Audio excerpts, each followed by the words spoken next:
기근이나 경제적 혼란을 피하기 위해서 국가들은 다른 정책들을 쓰죠. 유인책이나 비유인책이요. 이게 생산량입니다. 농업 생산량을 위해서. 유인책은 하게 하는 거, 비유인책은 일부러 안 하게 하는 거죠. 보조금은 유인책입니다. 장려하는 거니까. 이렇게 이해하시면 되고요. 그래서 이걸 띨까 말까. 근데 이렇게 할게요, 그냥. 그 보조금들은 형태는 다양하지만 집합적으로 생산자에게 제품을 팔 능력을 줍니다. 사형식이죠. 이렇게 그건 별거 아닌데 이제 이렇게 표시할게요. 그냥 여러 가지 형태로 좀 집합적으로라는 건 이런 여러 가지 형태들의 그 보조금들이 결국은 생산자가 팔 능력을 제공해 주는 거죠. 가격을 어떤 가격이냐? 그렇지 않았으면 했을 어드바이스가 나오면 그냥 가정법이라고 보시면 됩니다. 그렇지 않았으면 불가능했을 그렇지 않으면 가능했을 것보다 더 높게. 그렇지 않으면 가능했을 300원, 그보다 더 높게. 1200원. 이런 식으로 그 가격에 제품을 팔 수 있는 능력을 제공해 줍니다. 뭐 정부 보조금이 있으니까 급히 뭐 물건을 팔아야 할 이유가 없기 때문에 시장가보다 품질이 좋다면요. 품질이 좋으니까 보조금을 받았죠. 좋다면 굳이 내 가격을 깎을 필요가 없죠. 내 품질을 내 값으로 받겠다. 대신 소량만 생산하고 고가로 받겠다. 뭐 이렇게 보조금이 있으면 제 값을 받을 수가 있는 거죠. 거의 모든 디벨롭드 컨트리가 선진국입니다. 거의 모든 선진국들이 이거 하고 있는 중인 자신을 발견한다. 지각동사 subsiding 목적격 보호절에 ing 아니면 원형 나오잖아요. 이거 해석이 어려워서 그렇지 별거 아닙니다. 이것도. 그러니까 거의 모든 선진국들은 보조금을 지급하고 있다. 이렇게 되는 거죠. 선진국 입장에서는 사실은 농업 국가가 많지가 않잖아요. 선진국들은 그건 뭐 보조금을 내죠. 주죠. 농민들에게. 그래 농업이 유지되니까. 근데 여기서 주의해야 될 게 대중적 의견, 이게 사회적 통념이라는 뜻입니다. 통념과 반대로, 상식과 반대로 이렇게요. 돈 줄 것 같지? 아니야. 대부분은 이렇게 보조해. 농부들에게 대부분의 농부들에 대한 보조는, 즉 보조 지원, 이거는 정부의 국내 가격 조작을 통해서 일어나는 거야. 가격 조작. 보조금을 통해서라고. 좋은 개념의 조작이죠. 그러니까 쌀이 뭐 키로당 10,000원이다. 농부들에게 너무 안 좋아. 그럼 키로당 20,000원이 될 수 있도록 조작하는 거죠. 어떻게? 쌀이 너무 많으면 정부에서 쌀을 사들이는 거예요. 수요 공급 법칙에 의해서입니다. 불법적인 게 아니라. 그러면 농민들은 뭐 10,000원에 안 팔아도 되죠. 그리고 대신 이제 정부의 곡물 창고에는 쌀이 가득하겠죠. 이런 식으로 한다고요. 이게 상식적으로는 수표를 줄 것 같지 그렇지 않다라는 말이죠. 그러니까는 이 조작을 통해서 이게 핵심일 거고요. 예외들이 있는데 예외라는 건 보조금 안 주는 예외입니다. 그리고 어느 정도까지 캐나다 이렇게 해석하는 거예요. 어느 정도까지는 캐나다가 대표합니다. 특별한 사례들을. 왜냐? 그들은 특별히 큰 농촌 인구를 가지지 않는다. 그러니까 농업하는 인구가 많지가 않아. 근데 자연 조건이 너무 좋아. 특정 농작물에 대해서는. 뭐 소고기 같은 경우가 대표적이죠. 이게 그들로 하여금 낮은 가격을 생산하도록 허락하고 있어. 낮은 가격에 뭐보다 다른 나라들보다. 그러니까 농사 짓는 농부는 적고 생산량은 많은데 또 생산되는 게 우수해. 그럼 보조금이 필요 없잖아요. 많지도 않은 농부들을 위해서 뭐 이렇게까지 할 필요도 없고. 그러니까 이런 데는 예외다. 이게 전형적인 전 세계에서 최고의 농업 국가들 얘기하는 겁니다. 가장 생산량이 많아요. 호주, 뉴질랜드, 캐나다. 근데 이런 데는 오히려 보조금을 안 주고 있다. 오히려 농업을 통해서 벌어들인 수익을 다른 데 쓰지. 농업 국가니까. 근데 이것들은 특별한 사례다. 예외다, 예외. 굳이 뭐 체크 안 해도 중요한 포인트는 알 것이고 이게 내용 자체는 별게 없잖아요. 요 정리 차원에서 요거는 조금 중요하죠. 농업 잉여 생산분을 보장한다는 게 이 농업 잉여 생산분이 나올 수밖에 없게 만든다. 대부분의 경우 하에서 잉여 생산물 정부가 사주는 거라고 그랬잖아요. 아까 이게 첫 번째 문제고 잉여 생산분 마지막 문단이 중요합니다. 잉여 생산물이 남는 거 이게 추국 수매 뭐 그 창고에 곡물 창고에 쌓여 있다고 그랬죠. 그러니까 보조하는 거예요. 농업을 수익을 수확하도록 생산자로부터 그러한 나라 있잖아요. 그러니까 이거 표시 좀 하자면 농업에 보조금을 지급하는 나라들의 생산자라고 하면 allowed to be요. allowed to be. 보조금 받는 농부들은 이득을 S가 붙으니까 액수죠. 이 수익금을 거둬들이게 돼 있어요. 왜?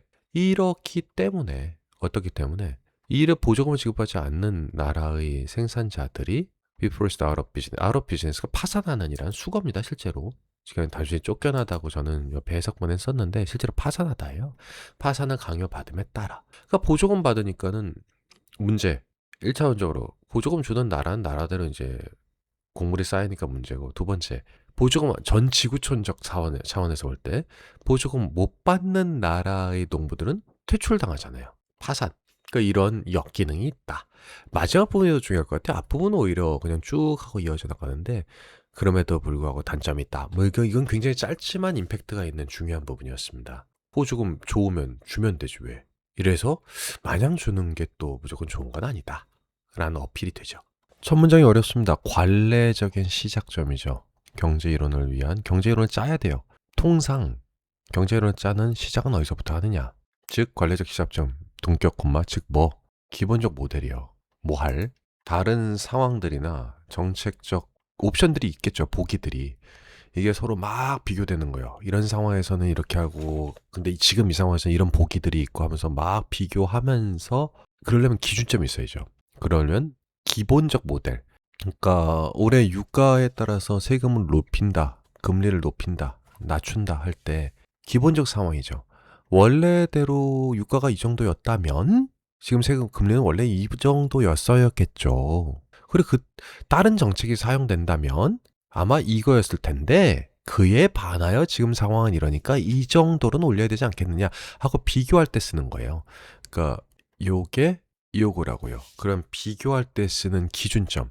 그러니까 그런 기준점인 지금 현재 스타팅 포인트는 이러이러하니까 지금 현재 상황은 이러이러하니까 금리를 이렇게 올립시다. 요걸 기준 삼아서 이 기준점 이건 이런 기준점이 되는 건 완전 경쟁 시장을 기준으로 한다. 완전 경쟁 시장. 뭐 이런 건 존재하지 않죠. 완벽하게 조건이 다 똑같은 상황에서 경쟁하고 수요 공급이 완벽하게 다 들어맞는 거. 근데 이걸 기준 삼아서 그에 비해서 지금 상황이 이러니까 금리 이렇게 하고 유가는 이럴 테니까 이렇게 하고 전쟁은 터졌으니까 국채값은 이 정도가 적당하고 이렇게 기준으로 삼는다고요. 물론 상상된 경제죠. 이거는 populate, 가득 채우다. 오로지 뭐로만 소규모의 생산자와 개인 소비자 그리고 전제여에게 모두가 정보가 똑같아. 폭넓은 정보를 모두가 다 소유한 상태에서 분사금은 그리고 동기와 욕구는 그렇게 다양하지가 않아. 자동차가 필요해? 그럼 탈 것으로서의 자동차가 필요해. 뭐 이런 식. 이렇게 한정 지어야 경제의 기본적 모델이라는 게 나오잖아요. 그러니까 이런 가상이잖아요. 벌써 완벽한 완전 경쟁 시장이라는 거는 이론으로만 존재하고 표본으로서 만들어 놓은 거죠. 그런 거에 비해서 지금 현실은 이러니까. 그러니까 이런 경제에서는 당연히 전통적인 그러나 비현실적인 가정들이 굉장히 많겠죠. 그럴 수밖에 없죠. 긴 리스트가 있겠죠. 비현실적이에요. 전통적이라는 건 이거 항상 꾸준히 쓰곤 한다고요. 그 일관된 전제로. 그러면 수요 공급의 소위 말하는 균형이라는 건 있을 수밖에 없죠. 즉 일련의 가격, 어떤 가격이냐 하면은 supply equals demand. 모든 제품에 대해서 수요와 공급이 완전히 일치해요. 이런 일련의 가격이 존재할 수밖에 없다. 사실 당연한 말이잖아요. 어떻게 보면 수요 공급이 일치하는 완전 균형을 전제로 만든 게 완전 경쟁 시장이죠. 그럼 욕구도 없는 개인들이 동기도 없고 정보는 겁나 많아. 이걸 만들려고 일부러 전제한 거잖아요. 완전 경쟁 상황에서라면 이러이러하다 이렇게. 요거랑 같은 걸로 보죠. 많이 봤죠? 시장 경쟁에서의 보이지 않는 손 이거. 아담 스미스의 은유죠. 이게 많이 봤던. 이게 보장하는 건 모든 자원이 다 사용되는 거예요. 언제든 그게 만들어질 때면 소비자들을 위해 가장 큰 가치를 생산할 곳마다 모든 자원들이 다 사용되는 거예요. 그 소비자들에게 가장 큰 가치를 줘요. 그러니까 소비자는 무조건 100%다 사겠죠. 그럴 때마다 모든 자원은 다 사용된다고요. 이거 수요 공급 이 완전하게 일치돼 이거에 대한 부연 설명이 따릅니다. 그러나 현실은 어떻습니까? 부유한 엘리트들과 스트러글링, 고생하는, 고전하는, 힘겹게 살아가는 노동자 계층 간의 더욱더 넓어지는 중인 격차. 이 격차가 fuel, 기름을 붓고 있죠. 사회적 불안과 경제적 불안정. 예. 실제로는 그렇잖아요. 여기까지가 주어, fuel의 동사입니다.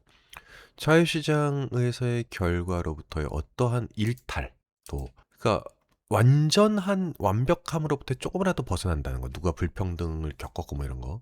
실제로 이런 일이 있을 수밖에 없죠. 완전한 시장이라는 건 없으니까.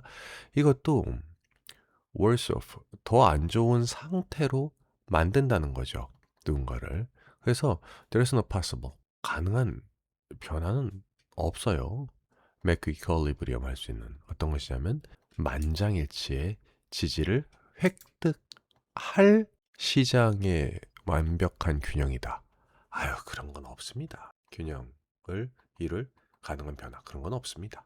기승전결 완벽하죠. 균형 뭐 그런 건 없다. 불가능하다. 나비에게입니다. 카메라가 등장할 때까지 어떤 카메라냐 하면은 살아있는 나비의 사진을 찍을 타타타타 하고 빨리 찍을 수 있어야겠죠. 표본적 이미지라는 건 심각하게 왜곡된 것이었다. 이미지를 받는 거니까. 그것은 보여준다. 그것들을 as they are in life, 살아있는 그대로가 아니라 not but, 죽음에서 핀, 박물관의 핀 위에 마운트 올려진면서 날개들은 펼쳐져 있다. 평평한 상태로 90도로 몸에 90도로 자세, 어떤 자세냐면 혹독, 소월가 아픈이에요.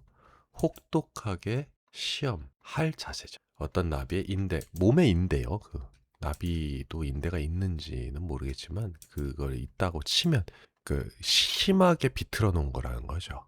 이 말이 왜 나왔느냐? 박물관에 핀 상태로 있는 모습은 자연스러운 모습이 아니다 라는 걸 강조하기 위해서 나온 말입니다. 그럼에도 불구하고 그 모습, 어떤 모습이냐 하면은 즉각적으로 마비라고 알아보는 모습, 뭐 이게 여기에 있건 간에 여기에 있건 간에 그거다. 여기 어디에 있건 간에 좌우장 그 나비가 평평하게 펼친 모습은, 그럼 그런 모습은 자연계에서는 볼 수 없다는 거죠. 하지만 살아있는 나비는 평평하게 펼친 상태로 연다. 계속 이 형용사 보호가 나오는 거에 주의하셔야 돼요. 평평한 상태로 펼친다. 오직 뭐 할 때만 즐기기 위해서만 펼친다. 그리고 몇몇 종들은 전혀 안 그런다. 그냥 settle, 안착한다. tight, shut, 닫혀진, 꽉꽉 닫혀진 상태로 안착한다. 다 형용사 보호가 계속 나오죠. 이게 왜 나왔는지 신경 쓰지 마시고요. 그냥 이렇게 복잡하게 원리를 따져가면서 나오지 않습니다. 시험이 이렇게 양이 많으면. 여기에 형용사 이렇게 나왔구나 정도만. 이게 이러한 상태로니까 따지고 보면 뭐 다 분사구문의 일종으로 보면 되는데, 이걸 일일이 이렇게 따지면 너무 오래 걸리고 양이 이렇게 많을 때는 앞번호를 까먹어요. 그러니까 그 빈칸 채우기에 오히려 신경 써 내용만 기억하려고 하고 빨리 공부 끝내가 문제를 겁나 푸는 게 훨씬 유리합니다. 심지어 이때조차도 그것들은 항상 경사진다. 아래쪽으로 고정된 표본들보다. 위드 또 나왔죠. 뒷날개가 훨씬 가까이 된 채로. 이거 분사구문이 딱 문법적인 것만 핵심 삼아서 넘어가면 됩니다. 내용은 아무것도 없잖아요. 그러니까 인간의 존재에서 음악과 언어의 역할, 그러니까 중심적 역할을 하고 있죠. 중요하다고요. 이건 동격되시고, 그리고 그 둘 다가 복잡하고 의미 있는 소리 순서를 포함한다. 뭐 당연히 소리의 순서에 따라서 의미와 높낮이에 따라서 노래도 되고 아니어도 되고 그 역할도 중요하고, 그러니까 당연히 이 두 가지가 핵심어가 되겠죠. 이게 자연스러운 비교를 끌어들인다. 비교를 뭐 초대한다. 뭐 이렇게 했는데, 네, 비교를 초대한다. 비교를 끌어들인다. 두 개 영역 사이에서 음악과 언어 간의 비교를 하는데, 그게 왜 비교하느냐? 이 두 가지 때문이다. 이거죠. 하지만 현대의 인지과학에서 이게 머릿속 이해하는 거, 심리학 계통을 또 인지과학이라고 그래요. 이러한 관점에서 음악과 언어와의 관계는 이제 간신히 시작했죠. 탐구되는 걸 시작한 거죠. 그러니까 이 상황은 급히 변화하기 위해 하도록 태세를 갖추다, 자세를 갖추다. 이걸로 보입니다. 왜냐? 다양한 영역의 연구자들이 점점 더 끌어지고 있거든요. 이 학문간, 실제로 있는 표현이에요. 이게 학문 분야란 뜻이니까 학문 간의 분야로 영역. 이 엔터프라이즈가 실제로 뜻입니다. 영역, 분야로 다양한 연구자들의 다양한 인지과학, 심리학, 언어학, 가수 이렇게 다양한 영역의 사람들이 이미 오고 있으니까 뭐 네, 금방 이 내용은 별게 아니에요. 지금까지는 이제 거의 안 됐는데 앞으로 될 것 같다. 급격히 변화되고 연구될 것 같다. 매력은 누구나 이해할 만큼 뛰어나다. 이 뜻이죠. 이제 매력에 대해서 얘기를 좀 해볼까요? 이렇게 문단이 이렇게 이어지는 거죠. 매력은 끝도 없다. 이 연구의 매력은. 그러니까 지금부터 그럼 왜 이렇게 다양한 분야 사람들이 시킨다고 하냐. 하고 싶으니까 하겠지. 왜 할까? 매력이 뭔데? 이게 설명 좀 해보자. 이거죠. 중요한 단어들이 나왔습니다. 모모에서 독보적인 상태. 그러니까 이걸 수거로 통으로 얘기도 해요. 모모에서 독보적이다. 패럴렐, 비견할 만한 상태가 없다. 뭐에서? 이거 이해하다잖아요. 소리로부터. make sense가 이해하다. 자, 이렇게가 아니라 여기 이해하다가 이건 로부터잖아요. 소리로부터 이해하는 능력. 그 능력에 있어서 독보적이다. 우리 경험에 많은 다른 분야들, 가지라는 게 이제 분야죠, 분야들에서 우리는 배울 수 있다. 많은 것을. 연구들, 행동, 다른 동물들의 뇌와 행동을 연구하는 거로부터. 무슨 말이냐면요. 요거랑 여기서 내용이 확 뒤집어지는 건데, 자, 다시 소리로부터 이해하는 거예요. 이해. 이거는 인간이 압도적입니다. 근데 이게 한 문단인데 여기 내용이 여기랑 여기랑 확 달라져요. 우리의 경험에 많은 다른 영역들, 이를테면 시각이라든가 촉각이라든가 이런 거 있죠. 시각적 인지, 시각적 인지라는 게 동물도 하는 거예요. 이걸 보고 먹잇감인지 적인지 파악하는 거. 그 정도 인지는 하잖아요. 이거 대단한 이해가 아니라. 그러니까 지각이라고 하죠. 참 인지가 아니라 지각이라고 하죠. 인지는 이해고 시각적 지각. 딱 보고 풀이군 먹으면 안 되겠네. 이 정도는 또 토끼도 하고 말도 하잖아요. 이런 시각적 지각이나 촉각 같은 거 이런 영역에서 우리는 많은 걸 이 다른 동물들을 연구하면서 배울 수 있죠. 왜? 동물들도 이건 되니까. 다시요. 동물들도 이건 되니까 굳이 일일이 돈도마에 들고 생체 실험 한계도 있고 하니까 그렇게 일일이 다 인간에게 할 수 없이 요런 거는 인간 가지고도 하자. 인간 가지고 동물 가지고도 하자. 왜? 우리의 경험이라는 게 강조, 과장 그렇게까지 다르지 않으니까. 그들의 것, 소유대명사, 과. 나머지는 동물 가지고도 할 수 있다. 우리 경험의 다른 가지들. 이게 엄밀히 따지면 분야를 음악, 소리 요런 거가 아닌 다른 분야들의 연구는 동물도 한다. 분야를 이게 비유적으로 표현한 거고요. 하지만 언어와 음악에 이거 전치사입니다. 이거 있어서 이건 그냥 전치사예요. 그냥 우리 종이 단수 취급 종이 생긴 게 S지 이거 종이 유일하다. 이 논리 구조 이해됐나요? 이거 택시머라서 빨갛게 할게요. 네. 이 연구하는 매력은 참 좋아. 왜? 왜 매력적이야 연구가? 이 이해하는 능력. 와 대박이지. 소리로부터 이해를 해내는 능력. 근데 다른 분야는 동물들도 하지. 그러니까 다른 동물 연구 분야에서도 할 수도 있고 동물만 가지고도 연구할 수 있지만 음악과 언어라는 측면, 이건 인간에게서만 독보적으로 할 수 있어. 그러다 보니까 이 영역에 대한 실험에 있어서는 참 어렵게 만들지. 감목적어, 이거 진목적어. 통찰력을 얻는 게, 언어와 음악에 대한 통찰력을 얻는 게, 일종의 인지 시스템으로서 언어나 음악에 대한 통찰력을 얻는 걸 참 어렵게 만들지. 함으로써. 그러니까, 단순 비교죠. 인간을 다른 유기체랑 비교함으로써 인지 시스템에 대한 언어나 음악에 대한 통찰력을 얻는 거. 그러니까 음악적으로의 인지, 언어적으로의 인지 시스템 이거를 동물과 비교할 수가 없어. 동물은 그 능력이 없으니까. 그러니까 이건 독보적인 영역이란 말이죠. 그러니까 따지자면 어려우니까 매력적이라고요.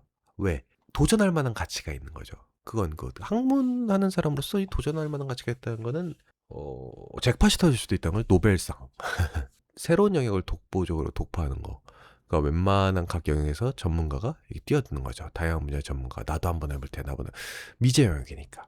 왜? 인간만 놓고 실험해야 되니까. 그러니까 어떻게 돼? 실험이 더뎌. 그리고 심리적인 영역을 들여다보면서 해야지 뇌를 분해할 수가 없잖아. 사람을 놓고.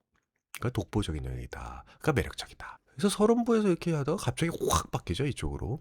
이게 또 좋은 질문입니다. 좋은 질문은 어려운 질문이라는 얘기예요. 내용 설명하기가 마땅치가 않아요. 시험 내기는 좋죠. 좋은 디자인은 시작한다. 심리학과 기술 이 두 가지에 대한 이해로 뭐 당연히 핵심어는 이거겠죠. 심리학에 대한 이해로 디자인이 시작된다. 좋은 디자인이 뭐냐? 심리적 충족도 있어야 되고 기술적 충족도 있어야 된다. 그러니까 쉽게 얘기해서 좋은 디자인은 소통도 잘 돼야 돼.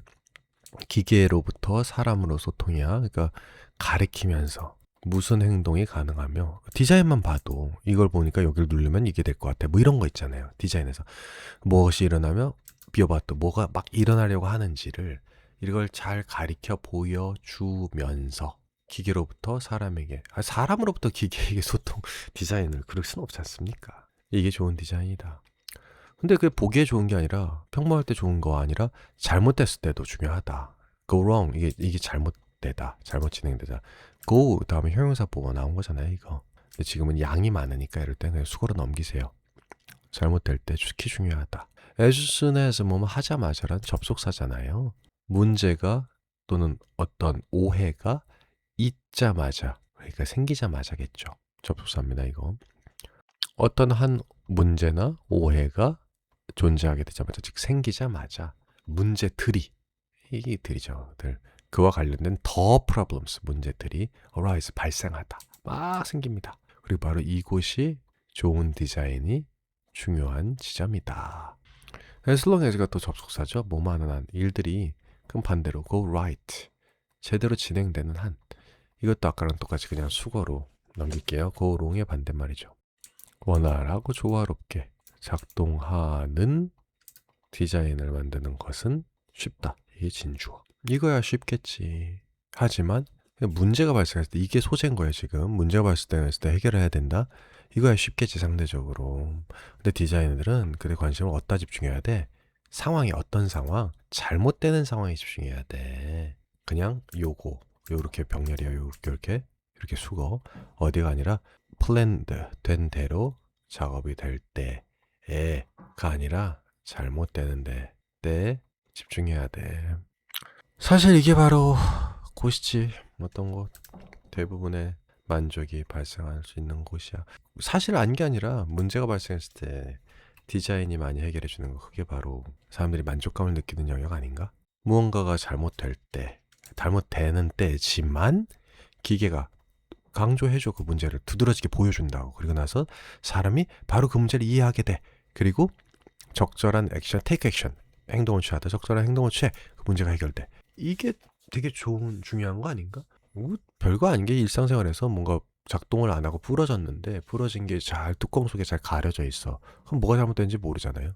눈에 보이게 돼 있어. 그러면 바로 시정할 수 있잖아요. 뭐 이런 거 아주 유치하게 설명하자면 그러면 사람들이 뭘 문제시 여기고 뭘 탐탁치 않게 여길 수 있는 지점인지 이 기계에 있어서 그걸 미리 예상을 해서 그게 문제시에 잘 드러나게 디자인하는 게 중요한 거 아니냐.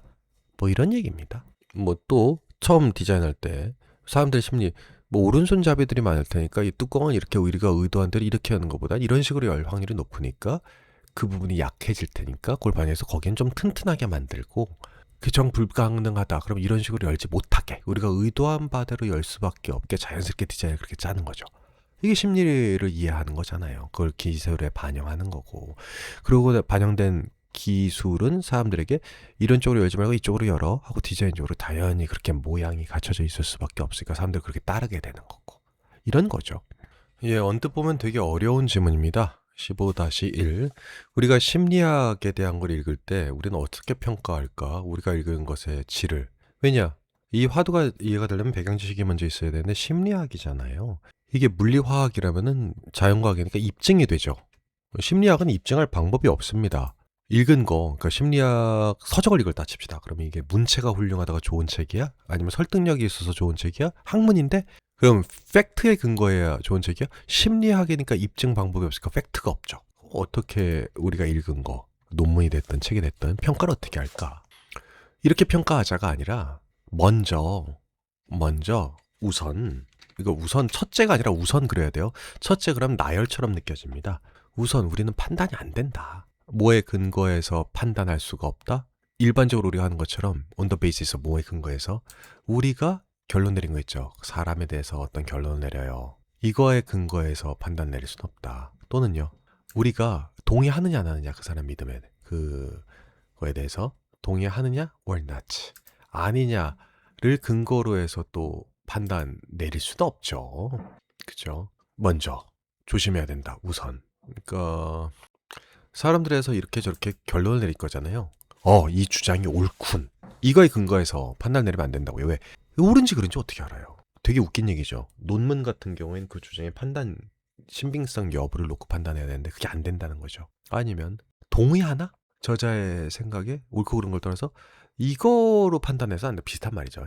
그래서 판단 그거에 근거해서 주장의 질이라고 표현한 거죠. 이거에 근거해서 판단해서는 안 된다. 주장의 질. 왜냐? 예를 들어볼게요. 이제 완전 가능한 거. 훌륭한 심리학자가 뭐 하는 게 완전 다르게 인간 행동에 대해서 완전 다르게 보는 거는 엄청 가능한 거죠. 둘 다 근데 상당히 설득력 있는 주장과 증거를 제시합니다. 이 결론에. 그럼 이러면 누가 옳은 거를 어떻게 판단합니까? 결론 가지고 판단해서도 안 되고 내가 동의해 이거 가지고 이 사람 건 틀렸어 싫어 이렇게 판단하면 안 된다는 거죠. 평가니까 어쨌든 평가를 해야 된다면 어떻게 평가하겠냐. 여러분이 심리학에 대해서 점점 많이 읽어간다 칩시다. 앞으로 살면서. 그러면요. 알게 될 겁니다. 차이가 있다는 걸요. 연구자들 사이에 많은 차이가 있다는 것을 발견하게 됩니다. 심지어 미더 케이스 사실입니다. 대쩌리아는. 대쩌리아도 사실입니다. 이렇게 되는 거예요. 뭐냐? 두 명의 연구자가 수행해요.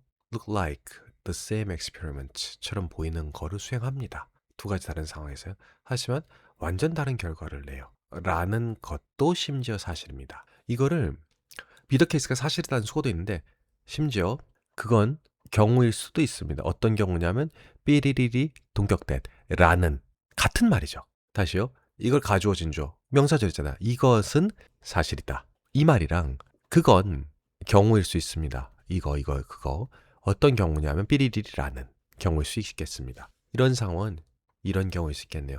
내용상으로는 같다고요. 이 it이 가주어냐 아니면 직접적 대명사냐 이거에 따라 달라지지 이게 명사절인 거는 변화가 없죠. 그래서 요걸 볼 때마다 달라져요. 사람마다 의견이 조금씩 다른데 여기서 저는 그냥 사실이다라고 할게요. 이거는 진주어라고 하고요. 그게 조금 더 쉬울 건데 둘 다 내용상으로는 크게 차이가 없기 때문에 근데 이게 뭘 지칭하느냐 아니면 가주어냐에 따라서 크게 달라지니까 이건 가주어 같이 표시할까요? 비교적으로 이건 가주어 진주어죠. 이거는 애매하죠. 그건 선생님이 어떻게 말씀하셨냐를 따르는 게 좋겠습니다. 저는 이렇게 본 건데 둘 다 약간 애매해요. 이것도 사실이다. 누가 거짓말이래? 갑자기 웬 그죠? 네, 그건 경우이다. 그게 뭐 어떤 거 많은 차이점을 발견할 것이다. 두 사람이 수행했지만 매우 다른 결과의 경우이다. 어떻게 해도 좀 한국말로 따지면 사실 뭐 이상하거든요. 그러니까 고르기에 따라 달렸는데 근데 이 구조는 되게 자주 보게 되는 구조라서 알아는 놔야 됩니다. 저는 웬만하면은 사실이다로 합니다. 근데 일종의 저의 스킬. 어쨌든 다시 돌아와서 그렇다고 이게 이거 받는 거죠. 의견이 다르다는 거 반드시 대처리아를 의미하는 거 아니다. 둘 중 어느 한쪽이 did bad work 일 잘 못했어 라는 걸 의미하는 건 아니다. 둘 중에 어느 한쪽이 그 반대로 서로 다른 맥락으로부터 오는 서로 다른 발견이 줄 수 있다. 우리에게 중요한 정보를. 뭐 핵심어 논증 이거 가지고 따지면 안 된다라는 걸로 일관되니까 핵심을 굳이 찾을 필요는 없을 것 같은데 근본적으로 이 얘기를 할게요. 왜 그러면 같은 논쟁을 놓고 이 사람이 한 거랑 저 사람이 한 거랑 결과가 다른데 그걸 둘 다 인정해야 되냐? 왜? 그 같은 걸 놓고 분석한 것 또한 사람이니까. 심리학자도 사람이니까. 그 사람의 심리가 반영됐다는 거죠. 그 분석에. 그래서 이도 옳고 저도 옳고 이렇게 볼 수 있다. 그래서 심리학 서적을 읽을 때에는 우리가 그 읽는 것의 품질을 평가하는 거를 논증의 품질에 놓고서는 안 된다. 굳이 보자면 이걸 할까요? 평가를 어떻게 할까? 이렇게 할까? 그러면 평가를 어떻게 할까요? 논쟁의 질에 놓지 마라. 완전 설득력 있는 걸 두 서로 다른 사람이 제시할 수도 있으니까 너가 앞으로 책을 많이 읽어봐. 그러면 아마 알 거야. 차이가 오피니언 간의 연구자들의 차이가 많이 있을 수밖에 없다는 걸 너도 깨닫게 된다. 그게 어느 놈 하나가 나쁘다는 걸 의미하는 건 아니야. 근본적으로 우리한테 정보는 주니까. 그럼 뭐가 옳아? 아, 이걸 따지지 않는다니까? 그럼 심리학 서적을 왜 읽어? 얘 것도 읽고 저 것도 읽고 저 것도 읽으면서 우리도 심리가 있는 인간이니까 그 정보를 머리에 누적시켜서 우리가 상황에 따른 대처할 수 있는 능력이 내재되겠죠. 그러니까 읽어놓자. 이 얘기지. 누게 좋고 나쁘다라는 평가는 하면 안 된다. 심리학책은. 이게 주제입니다. 그럼 왜 읽어? 정보가 쌓이면 우리는 좀 더 현명한 판단할 수 있지 않겠는가? 어떻게 보면 이게 있지 않으면은 이 글 전체 주제가 모호하죠. 어려워 그러고 끝난 거니까. 이게 꼭 필요한 내용이었네, 지금 보니까.